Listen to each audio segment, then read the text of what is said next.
슈레딩거 고양이 코펜하겐 해석에 대해서 결정론적 세계관을 가진 물리학자 집단은 크게 반발했다.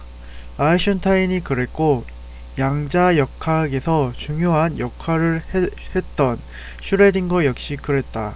슈레딩거는 관측을 할 때에야 비로소 세계가 결정되고 그 전까지는 단지 세계가 확률로만 존재한다는 양자역학의 결론이 불완전하다고 생각했다. 그래서 이러한 결론이 타당하지 않음을 증명하기 위해 사유실험을 제안했다. 이 실험은 이후에 슈레딩거의 고양이로 불렸다. 우선 밀폐된 공간에 고양이 독가스가 들어있는 유리병, 입자가속기를 넣는다. 입자가속기에서는 1시간 후에 알파 입자가 방출될 수도 있고 그렇지 않을 수도 있다. 이때의 확률은 각각 50%다. 만약 50%의 확률로 알파 입자가 방출된다면 그 입자는 독가스가 들어있는 유리병을 깰 것이고 그러면 고양이는 죽을 것이다. 반면 50%의 확률로 알파 입자가 방출되지 않는다면 독가스가 들어있는 병은 안전할 것이고 고양이도 살아있을 것이다. 1시간이 지난 후에 상자 안이 고양이는 어떻게 되었을까? 아직 뚜껑을 열어본 것은 아니다. 고전 물리학자들은 당연히 고양이가 죽었거나 또는 죽지 않았을 것이라고 대답할 것이다. 이것은 상식적으로 당연하다. 우리가 고양이가 죽은 것을 확인하거나 그렇지 않거나 상자 안이 고양이의 운명은 이미 결정되어 있다. 반면 양자역학자들은 고양이가 죽어 있으면서 동시에 죽지 않은 상태의 확률로서 존재한다고 말해야 한다. 왜냐하면 알파 입자는 미시세계에 속하는 소립자이고 코펜하겐 해석에 의하면 소립자는 관찰될 때에야만 비로소 자신의 위치와 속도를 확정하기 때문이다. 알파 입자의 위치와 속도가 확률로 존재한다면 고양이의 삶과 죽음도 확률로 존재하고 있어야 한다. 슈레딩거는 고양이가 죽은 상태와 죽지 않은 상태를 동시에 갖는 확률로 존재한다는 것은 말이 되지 않으므로 양자역학의 결론에 문제가 있고 불완전하다는 것이 증명되었다고 생각했다. 문제는 최근의 실험 결과를 고려했을 때 고양이가 양자역학자들이 생각처럼 존재할 수도 있어 보인다는 데에 있다. 물리학자들을 당혹스럽게 한 실험 중에 이중슬릿 실험이라는 것이 있다. 이 실험은 처음에 입자와 파동을 구분하기 위한 실험으로 제시되었는데 실험의 구조는 매우 단순하다. 평면이 두꺼운 막에 얇고 긴 직사각형 모양이 구멍을 2개 뚫어 놓으면 끝이다. 이제 이 막을 슬릿이라 부르자. 직사각형이 구멍이 2개라서 이중 슬릿이다. 슬릿을 가운데에 세워두고 한쪽에는 잉크를 채운 구슬 탄화를 쏘는 기계를 설치한다. 그리고 반대편에는 탄화를 받을 벽을 설치한다. 탄화를 쏜다면 탄화는 우선 이중 슬릿에서 일부가 걸러지고 일부가 반대편이 벽에 도달해서 무늬를 만들 것이다. 이때의 무늬는 당연히 슬릿의 모양대로 긴 직사각형 2개의 모습이 될 것이다. 다음으로 구슬 탄화를 쏘는 기계에서 탄화 대신 음파를 쏠 수 있도록 해보자. 그리고 음파를 쏜다면 음파는 이중 슬릿까지 도달할 것이고 2개의 슬릿을 통과하며 서로를 간섭하게 될 것이다. 파동은 서로 만났을 때 상쇄되거나 증폭되는 간섭의 모습을 보인다. 이에 따라 벽에는 간섭한 상태 그대로 간섭 무늬가 찍힌다.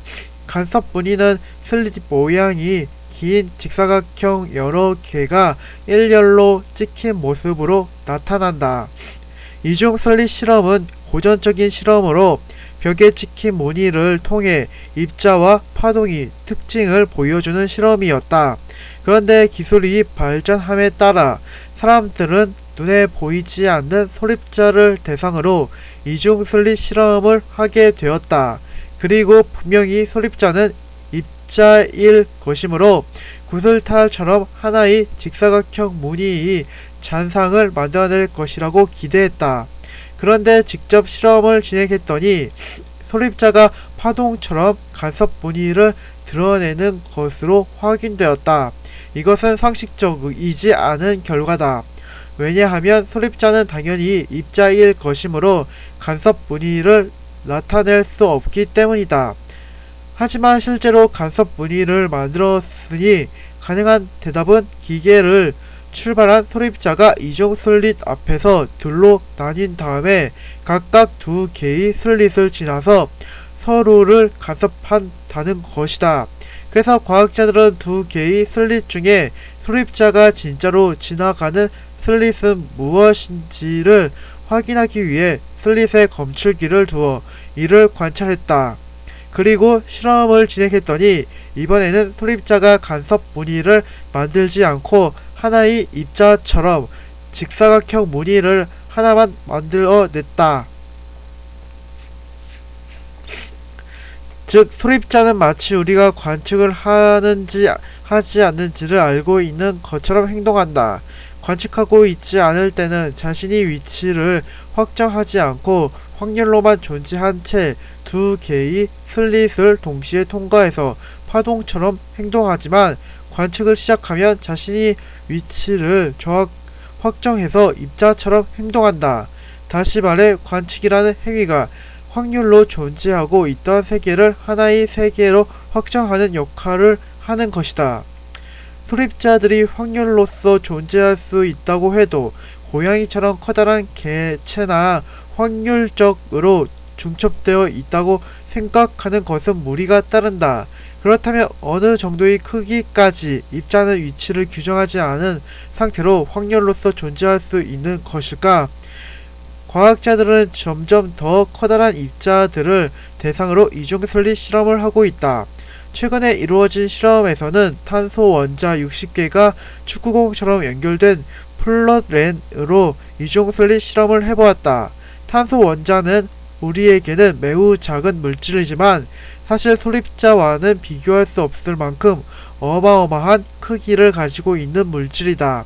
그리고 실제로 실험해보니 실험 장소를 진공 상태에 근접시킬수록 플로렌이 만드는 간섭 무늬가 선명해짐을 확인할 수 있었다. 논리적으로만 생각했을 때는 적절한 실험 조건이 형성된다면 고양이 크기의 물질도 이중슬릿을 동시에 통과해 간섭 무늬를 얻을 수 있는 것으로 보인다. 정리해보자. 현대 물리학은 기존 물리학과는 다른 세계관을 제시한다. 그것은 결정되지 않은 확률로서 존재하는 세계다. 근대까지 물리학자들은 현재 우주의 조건만 알면 당연히 미래를 예측할 수 있다고 생각했다. 하지만 현대의 양자역학자들은 그러한 생각을 거부한다. 결정론이 오랜 전통을 깨고 비결정론이 세계를 추구한다는 점에서 양자역학자들은 기존 물리학자들에 비해 상대주의적 측면을 갖는다고 할 수 있다. 그렇다면 과학 내에서도 진리 자체를 거부하는 회의주의적 측면을 찾아볼 수 있을까? 과학 철학의 일부 입장에서 과학적 진리에 대한 회의와 비판을 찾아볼 수 있다. 간략하게 과학 철학의 회의주의에 대해서 알아보자. 과학 철학. 과학은 진보하지 않는다. 현대인에게 진리의 가장 유력한 후보는 누가 뭐라 해도 과학이다. 많은 사람이 사회에서 발생하는 모든 사건에 그것이 과학적으로 증명되었다라는 말이 붙거나 외국 대학의 어느 연구소에서 실험된 결과라는 수식어가 붙으면 특별한 망설임 없이 이를 사실이라고 받아들인다. 바쁜 일상을 살아가면서 하나하나 사실 여부를 검증하기 어려운 현대인에게 그나마 과학자 집단이 연구한 사실을 신뢰하는 것은 매우 효율적이고 경제적인 일이다. 이렇게 과학에 대한 무한한 신뢰를 보이는 태도를 과학주의라고 한다. 과학주의는 모든 문제가 과학으로 해결될 수 있다는 사고방식이다. 재미있는 건 실제로 과학자 집단이 과학에 대해 갖는 신뢰보다 대중이 과학에 대해 갖는 신뢰가 더 크다는 점이다. 과학의 실제 내용에 대해서는 무관심하면서 과학이 진리라고 믿는 마음가짐은 전혀 과학적이지 않으며 어떤 면에서는 매우 종교적이다. 우리 과학적 믿음에 찬물을 끼얹고 과학적 진보라는 것은 허구이며 우리가 일반적으로 생각하듯이 합리적이고 논리적인 검증을 통해서 과학이 발전한 것이 아님을 밝힌 인물이 토마스 쿤이다. 과학 철학자인 쿤은 이를 설명하기 위해 패러다임이라는 용어를 사용했다. 패러다임이라는 용어는 워낙 유명해서 종종 들을 수 있는데 일반적으로는 사고의 틀 정도로 사용된다. 예를 들어 사장님이 사원들을 앞에 두고 이제 우리 회사도 패러다임을 바꿀 때입니다 라고 말했다고 하자 이때의 패러다임은 사고의 전환, 발전적인 사고를 의미할 것이다.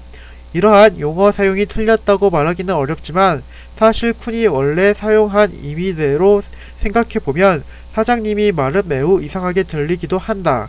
왜냐하면 패러다임이라는 용어는 단순히 사고의 틀을 의미하는 것을 넘어서 이러한 사고의 틀이 형성되기까지 비합리적이고 정치적인 투쟁이 동반되기 때문이다. 쿤에 의하면 새로운 패러다임의 형성은 비과학적인 정치적 투쟁의 결과이며 동시에 새로운 진보를 의미하기보다는 단지 예전과는 달라진 사고방식을 의미할 뿐이다. 이제 과학혁명에 대한 쿤이 패러다임 이동에 대해서 알아보자. 쿤에 의하면 대중이 기대와는 달리 과학의 발전은 그다지 과학적이지 않다. 우리는 과학이 실험과 관찰 그리고 수학적 적용에 따른 논리적 진보일 것이라고 기대하지만 쿤이 과학의 역사를 면밀히 살펴본 결과 실제로는 그렇지 않았다. 실제 과학적 변화는 다음과 같이 진행된다. 1단계 우선 모든 사람이 공유하는 보편적인 진리가 존재한다. 예를 들어 프톨레마이오스의 천동설을 신뢰하는 시기라고 해보자. 이 단계에서는 지구가 우주의 중심인 것은 일반인들에게 무척 당연한 것이고 이에 대해서 고민할 필요가 없다. 모든 사람이 함께 공유하는 공통된 진리관이 이 시대의 패러다임이다. 과학자들은 이 패러다임 안에서 실험과 관찰을 진행한다. 밤하늘을 관측하고 행성들의 이동 경로를 파악하는 것이다. 패러다임 안에서의 과학적 활동을 정상과학이라고 부른다. 정상과학이 진행될수록 패러다임은 더 확고해진다.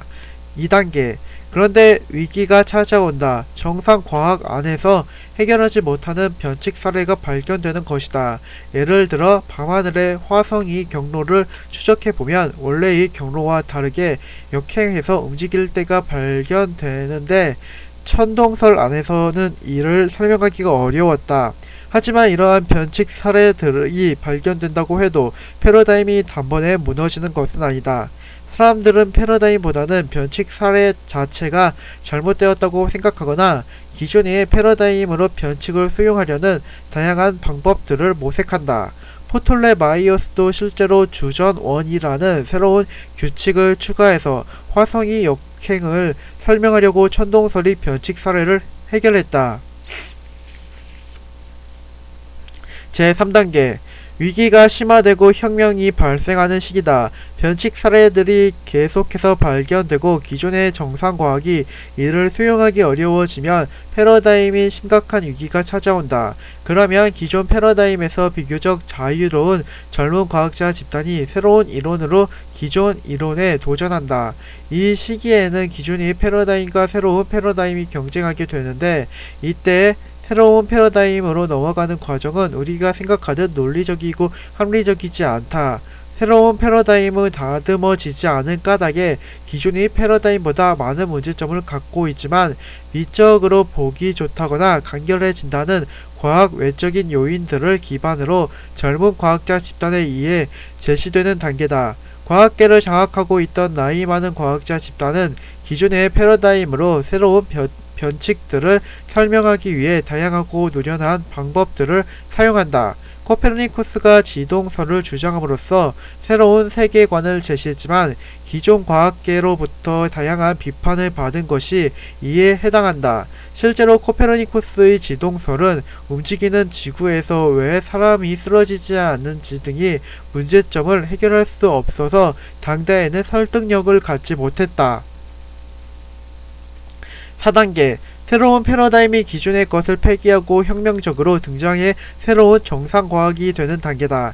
여기서 주목할 만한 점은 이러한 변화가 기존의 정상과학과는 단절된 혁명적인 변화라는 데에 있다. 일반적으로 생각하듯 새로운 과학이론이 기존의 과학이론을 아우르면서 점진적으로 과학을 발전시키는 것이 아니라는 것이 쿤의 생각이다. 과학은 기존의 세계관과는 단절된 새로운 세계관이 등장하면서 혁명적으로 한다.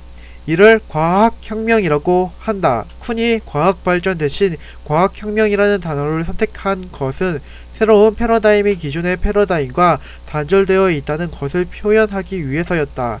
기존의 패러다임과 새로운 패러다임은 서로 다른 세계관으로 과학을 바라보기 때문에 이 두 과학자 집단은 논증과 검증의 절차에 따라 합의점을 도출할 수 없다. 따라서 기존의 패러다임을 고수하던 나이 많은 과학자 집단이 늙어서 사라지면 새로운 패러다임을 추구하는 젊은 과학자 집단이 그 자리를 대체해서 권력을 획득함으로써 패러다임의 이동이 가능해진다. 그리고 이러한 과정을 통해 구축된 새로운 패러다임은 또다시 정상 과학이 된다. 쿤의 패러다임의 이동은 과학에 대한 신선한 관점을 제시해 주었다. 쿤에 의하면 과학혁명은 과학적이지 않고 정치적 권력 투쟁의 결과다. 과학의 역사는 점진적인 진보의 역사가 아니라 혁명적인 단절의 역사였다. 이는 진화론에 대한 일반적인 관점과도 유사하다. 대중적으로 이해되는 진화론은 점진적으로 발전하는 개체의 모습을 보여준다. 하지만 실제로 다윈이 진화 개념은 점진적인 발전이 아니라 당시 그 환경에 부합하는 수평적인 변화일 뿐이다. 그래서 진화론에 대한 비판 중에 고릴라도 수십만 년 후에는 인간이 되는가? 라는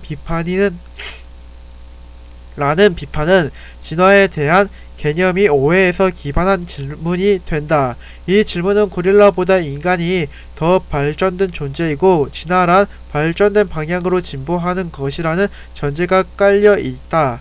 하지만 실제 다윈이 진화 개념은 발전이 아니다. 고릴라도 수십만 년 후에는 진화할 테지만 그것은 예측하기 힘든 방식으로의 변화일 것이고 인간도 수십만 년 후에 다른 방향으로 진보가 아닌 진화를 하게 될 것이다. 쿤의 패러다임의 이동도 마찬가지다. 다음 세대의 과학은 우리와는 다른 모습일 테지만 우리의 과학 성과로부터 점진적으로 진보한 과학이 아니라 우리와는 전혀 공통점이 없는 새로운 형태의 세계관을 바탕으로 한 과학일 것이다.